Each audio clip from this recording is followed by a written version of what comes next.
Thank you for the nice introduction, and thank you for having me here, because I came from Budapest, which is really the edge of the German Jewish scholarship, the region where all of the Jewish teachers, scholars, rabbis studied in German. But in a period of time, it was true before the Second World War, especially before the First World War, all of the Hungarian rabbis, scholars, academics spoke German and wrote German, and they were in very close connection. And thank you for the previous section. They quoted the network and the friendship of scholars, and I think it's crucially important. And it's not only friendship and academic connection, but in the case of Budapest, we can see that they are already family members. So they married to each other's sisters and daughters. So this is a very tiny but very strongly bonded community. But now I would like to somehow modify my topic, because when I saw this beautiful invitation and the program in it, I realized that I am between two provenance research related presentation, and I think that our case in Budapest is so interesting with regard of provenance, and it's not related to the Second World War looting, but something much more, if it's possible, much more sad, because it was done by us, by museum experts. And so it's why I would like to introduce you our case, our provenance research case, and our destruction of our inventory books, because I think that in order to speak about Hungarian or German Jewish scholarship, we have to see the material culture, the archival or museum stuff preserved already in the museum, that this is impossible without the knowledge of inventory, the catalog, and the origin of the objects preserved in the collection. So on the first slide, I would like to remember on the last General Assembly of the Hungarian Jewish Museum, which convened in 1943. And it was just before the German invasion to Hungary. And they had two speeches. One by Philipp Grünwald, who was the deputy director of the Jewish Museum. And he reported on the current situation of the Jewish collections in Europe. He was in close connection with everyone, so he knew about the Anschluss, he knew about the closing of the German Jewish museums, the fate of the Vienna Jewish Museum, the story of the Prague Jewish Museum. So as he emphasized, in the autumn of 1943, the Budapest Jewish Museum remained the only historical Jewish institution in Europe that could operate as it had before the war. It was followed by another speech. Ernest Namenyi, a well-known art historian, then co-president of the museum, optimistically invoked the story of Noah from the Genesis, and he discussed the scope and the necessity of sheltering the Jewish heritage until the rainbow of peace will reappear. So this was the situation in 1943, when all of the German Jewish institutions were already destroyed or broken or looted, or during this very terrible process of erasing the memory of a people. But the Budapest institution was still flourishing, working, and they exhibited interesting objects. If you can see the next slide, you can see how diverse is our collection. So our museum is a real community museum. So the museum, the collection was accumulated via personal or family donations. Consequently, the whole collection is like a litmus paper of the community's history, culture, and identity. Moreover, the chronology of the acquisitions can also reflect the changes and the alterations of the historical phenomenon. On the next slide, you can see one example, a candle holder, a cedar wood candle holder from Jerusalem, which was donated to the Jewish Museum by Mrs. Deutsch. And it is, all of the information is indicated on the inventory card, including the object type, the original inventory number, which is a gradually growing number. So you can see that this is, I don't remember, maybe 4,000 something. So it arrived to the museum around 1945. So we know almost everything related to these objects using the inventory card or the inventory book. On the next slide, we can see the General Assembly just before this last one, and this was the last one which was photographed in 1942, when the curators of the Jewish Museum decided to hide the collection during the war period. And they discussed with the director of the National Museum of Budapest, and finally they were able to hide all of the valuable, so-called valuable objects, which means that silver and which is visibly valuable, not only dusty paper, which could be very valuable for us, but not for the looters. So they hide everything in the large vaults of the Hungarian National Museum. But the less expensive, so-called less expensive items remained in the museum, in the building of the museum, which became part of the ghetto. But even during this period, they exhibited something, especially in 1943, or they organized an exhibition about Leopold Löw, who was a very famous scholar, and the people who suffered in the ghetto could come to the Jewish Museum and see something from the past. After the liberation, I don't want to speak about the Holocaust period, but after the liberation, the museum confronted losses, of course, not only in its personal, but also the collection. I have to mention the names. György Balázs was a very young scholar and a very young rabbi, and he was a voluntary curator of the Jewish Museum, and he was deported and murdered. The previous director of the museum, Ernest Munkácsi, maybe you are familiar with the name because he wrote about the Italian Judaica. So Ernest Munkácsi was the president of the museum in the last decade before the war. So he had retired, and only two people remained in the Jewish Museum, Philip Grünwald and Ernest Namenyi. So they had to resume the work. If we can see the next slide, yes. This is the opening ceremony of the reopening ceremony of the Jewish Museum in 1947, when the chests hidden in the National Museum arrived back safely to the Jewish Museum, and they opened them, and it was a very official and a very ceremonial reopening of the Jewish Museum. You can see on the left Ernest Namenyi, who was then the director of the Jewish Museum, and on the other side of the picture, Gyula Ortutai, who was the State Secretary for Cultural Affairs at that time. So we are speaking about 1947, just before the communist takeover. So Gyula Ortutai was present at the reopening of the Jewish Museum. If you see the next slide, which will be a very strange one, you can see the ceremonial hall, the General Assembly Hall of the Jewish community. And you can see not only this triangle on as a decoration, which was common. It was in 1950, exactly in the February of 1950, when the same minister, Gyula Ortutai, showed up again in the Jewish community.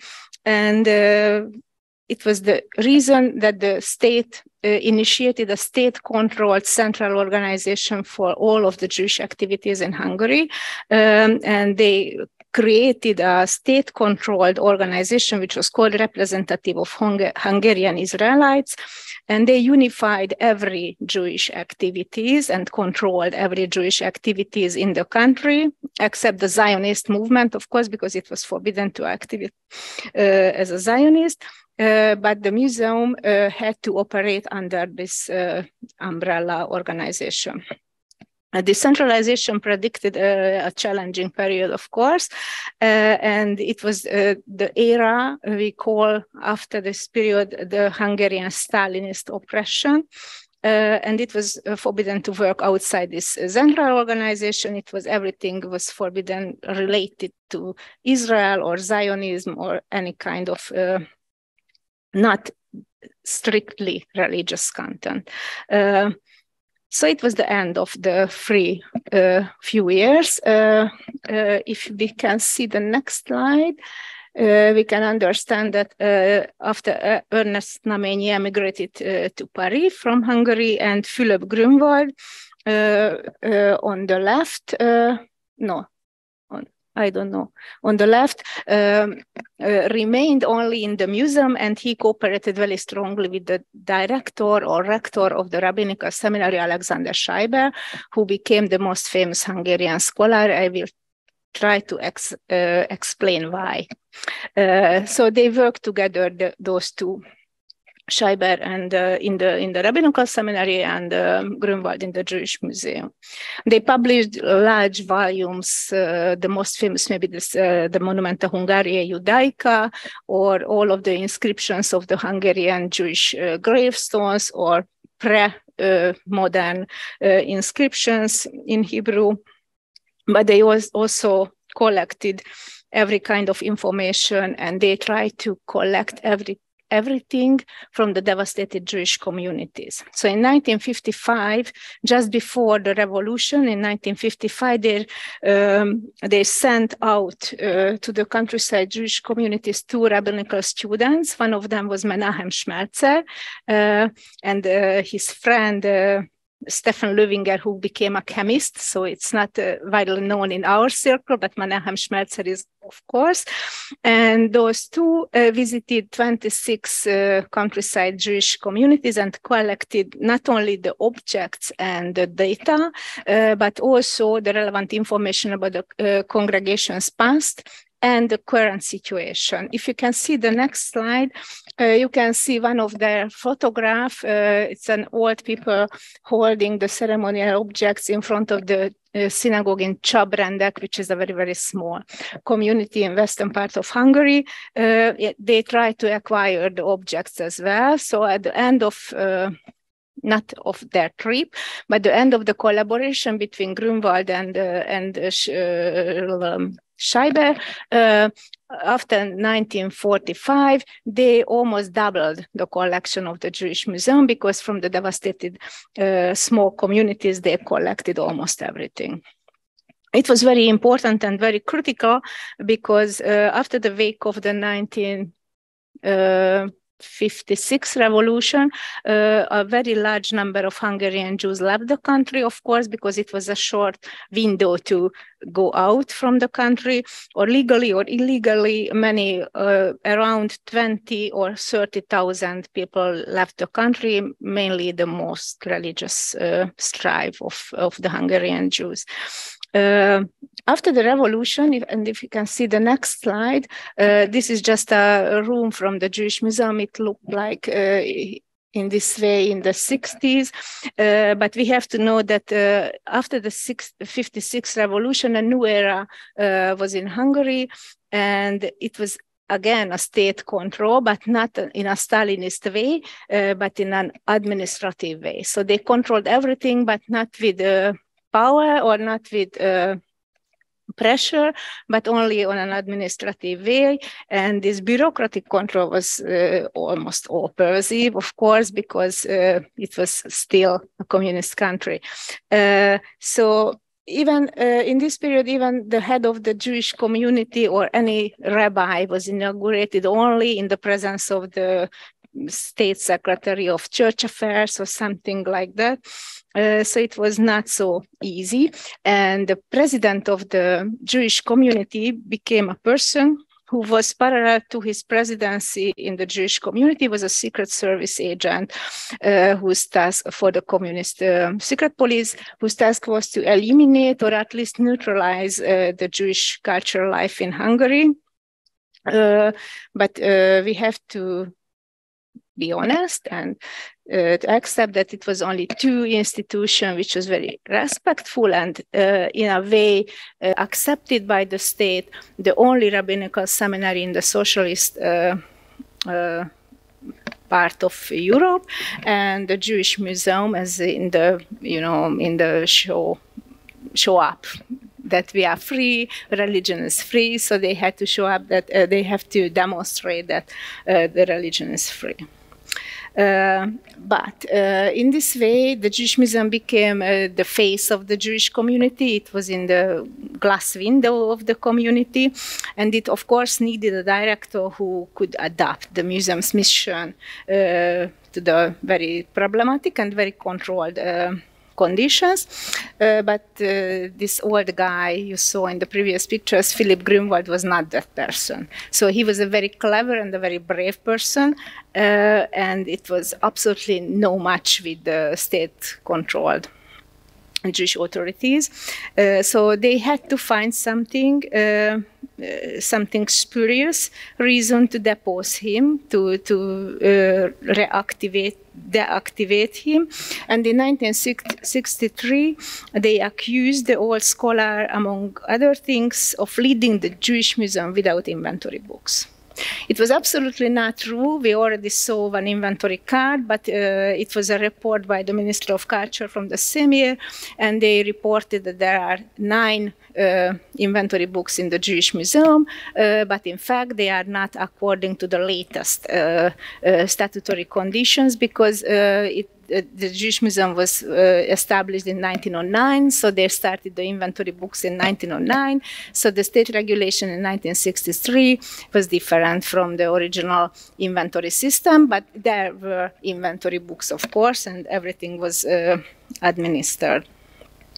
So Grünwald resigned after this accusation, and a new director, if you can see the next slide, a new director was appointed as the director of the Jewish Museum. She was Ilona Benoshovsky. So she started in 1963. Before that, she studied psychology. She made her doctorate from psychology. But after the liberation, after 1945, she became the director of the Hungarian section of the World Jewish Congress. So this why in the 50s she was imprisoned and tortured by the communist regime. And after her release, she was hardly pressured to be a secret agent, just as the president of the community for the Communist Secret Service. So she did. And she accepted also the statutory regulations of the Ministry of Culture, and she started to re-inventory the whole collection. She re-inventoried the whole collection, which counted around 8,000 objects.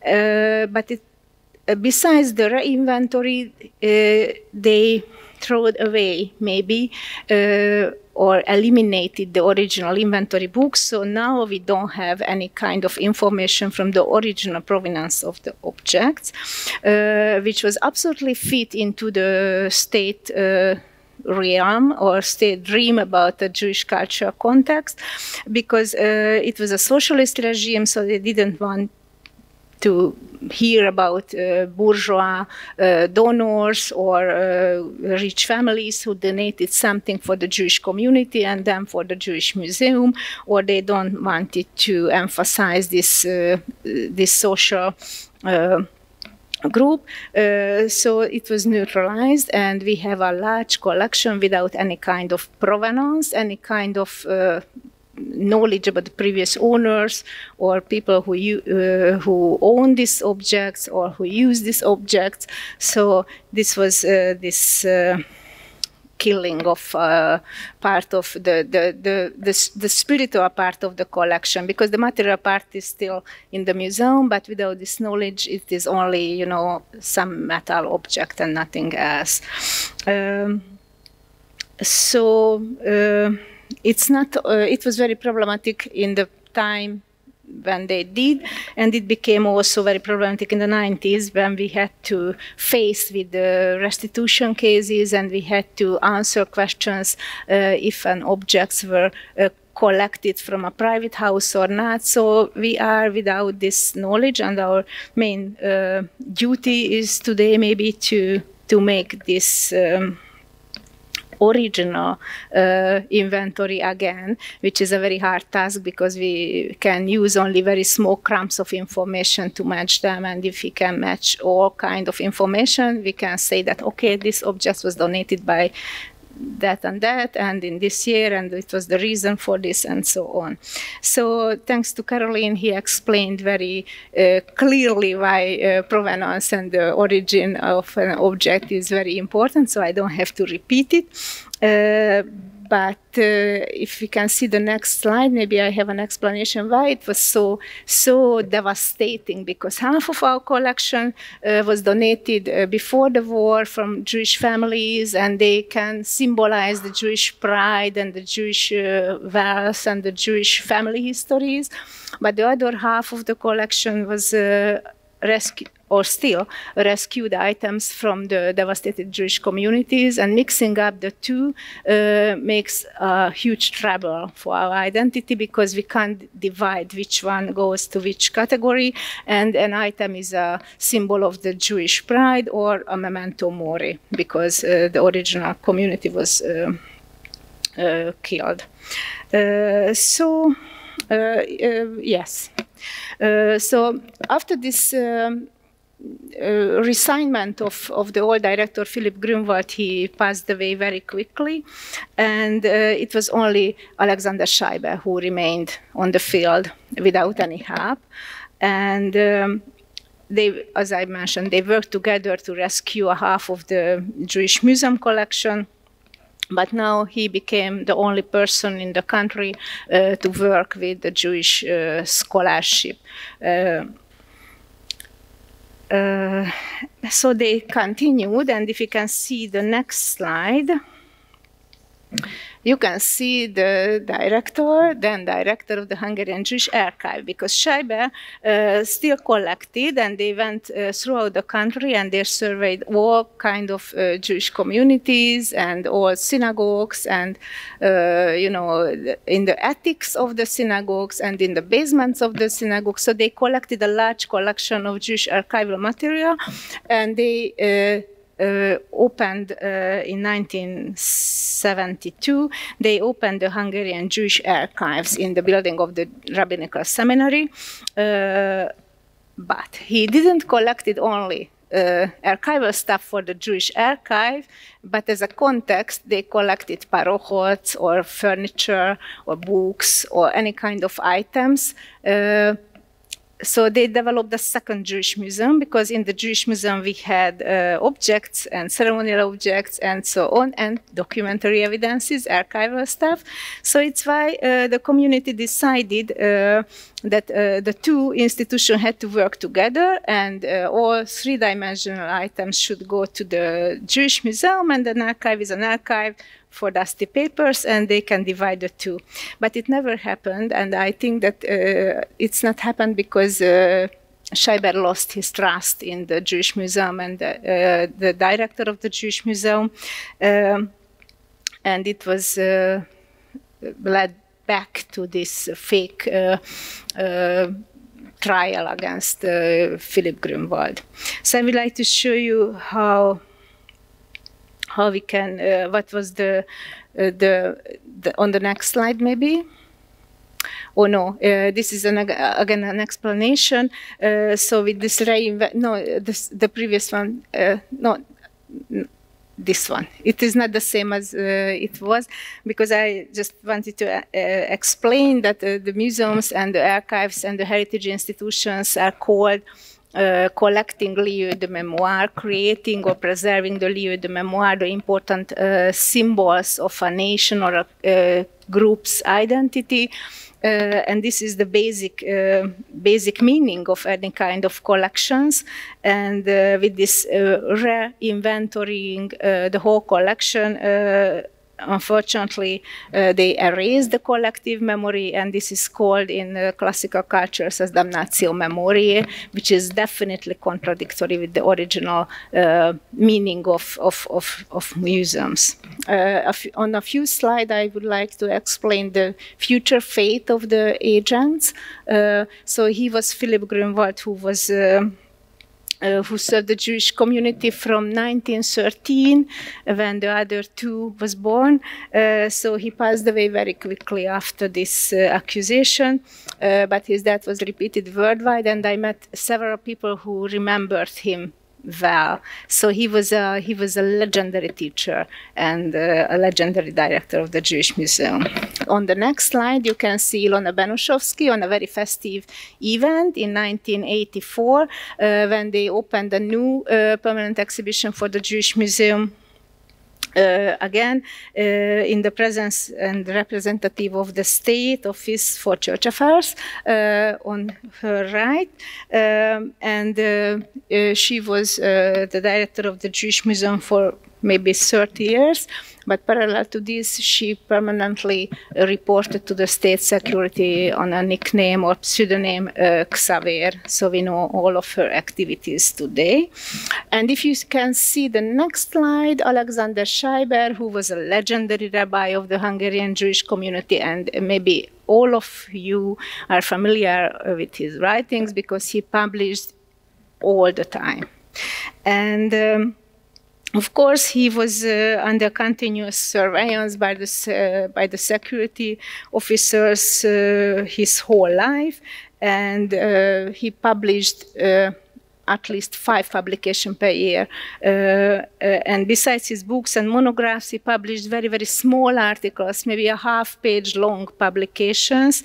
And I think that this was his strategy for survival, or at least this was done because he wanted to communicate for the rest of the world that he is still not in jail. It is like like a message in the battle that I can publish something, even it is not so relevant for the Jewish academia, but I can send you a message that I am still alive. I can publish a small crumb of information for something bigger. But he remained the only one, and he became a well-known scholar. And I think that his vast knowledge and vast publication activity made him a symbol of the Jewish scholarship behind the Iron Curtain.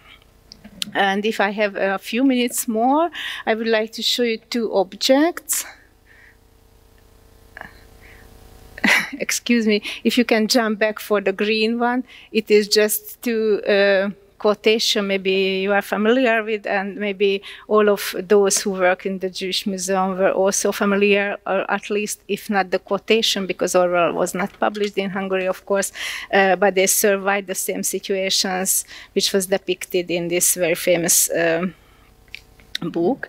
But if you can see the seal and the next one, this one. So this is a seal of the Breslau Reading Association of the Hungarian students studying in Breslau. It is again, it was just a seal. It's clear because we can read the text and the inscription, so it is identifiable. And if you can see the first published catalogue of the Jewish Museum, it was already published in 1916. But we didn't know who donated it.